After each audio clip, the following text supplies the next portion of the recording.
नमस्कार, मैं हूं वैशाली। आप देख रहे हैं the Bharat times news channel. आइए रुक करते हैं आज की बड़ी खबर पर। नर्स निमिषा प्रिया की फांसी टली, मुस्लिम धर्मगुरु की पहल बनी उम्मीद की किरण। भारत की एक नर्स निमिषा प्रिया जो केरल की रहने वाली है, उन्हें यमन की अदालत ने एक हत्या के मामले में फांसी की सजा सुनाई थी। ये सजा 16 जुलाई 2025 को दी जानी थी, लेकिन ऐन वक्त पर केरल के ग्रैंड मुफ्ती शेख कांतापुरम AP अबूबकर मुस्लियार के मानवीय और धार्मिक हस्तक्षेप से ये सजा टाल दी गई। अब निमिषा की जिंदगी को लेकर एक नई उम्मीद जागी है। कौन है निमिषा प्रिया और क्या है पूरा मामला? निमिषा प्रिया एक नर्स हैं जो काम की तलाश में यमन गई थी। वहां उनके साथ एक यमनी नागरिक का विवाद हुआ जो बाद में हिंसक रूप ले बैठा। निमिषा पर आरोप है कि उन्होंने उस व्यक्ति की हत्या कर दी।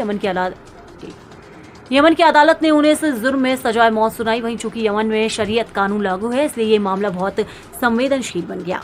हालांकि भारत सरकार और कई मानवाधिकार संगठनों ने निमिषा की सजा को टालने के लिए कई प्रयास किए, लेकिन सब बेअसर साबित हुए। जब सरकार असहाय हुई तब धर्म ने दिखाया रास्ता। जब कूटनीतिक और कानूनी रास्तों से बात नहीं बनी तब धर्म की भूमिका सामने आई।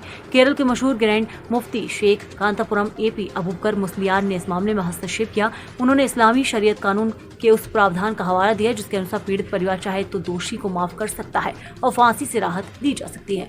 उन्होंने यमन के इस्लामी विद्वानों और धार्मिक नेताओं से संवाद किया और उन्हें समझाया कि निमिषा की जान बचाई जा सकती है अगर पीड़ित परिवार माफ कर दे तो। पीड़ित परिवार से बातचीत जारी। मुफ्ती अबूबकर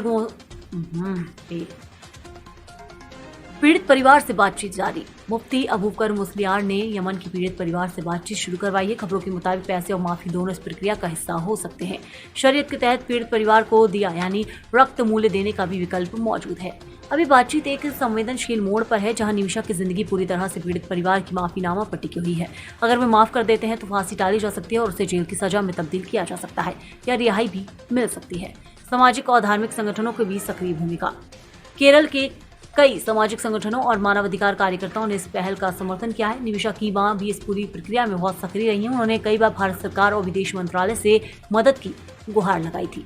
धार्मिक मार्ग से उठाए गए इस कदम से उन हजारों भारतीयों को भी